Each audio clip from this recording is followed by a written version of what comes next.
ಎಲ್ರಿಗೂ ನಮಸ್ಕಾರ. ನಾನು ನಿಮ್ಮ ಸರ್ಜನ್. ಆಟೋ ಚಾಲಕರು ನಮ್ಮ ದೇಶದ ಬೆನ್ನೆಲುಬು.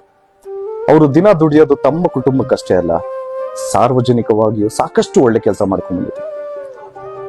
ಇವತ್ತು ಅವರು ತಮ್ಮ ಕುಟುಂಬ ಸಾಕಕ್ಕೂ ಭಾರಿ ಕಷ್ಟದ ಪರಿಸ್ಥಿತಿಯಲ್ಲಿ, ಯಾಕೆಂದ್ರೆ ಎಲ್ಲೂ LPG ಗ್ಯಾಸ್ ಸಿಗ್ತಾ ಇಲ್ಲ, ಎಲ್ಲ ಕಡೆ ಆಟೋಗಳು ನಿಂತೋಗಿದೆ.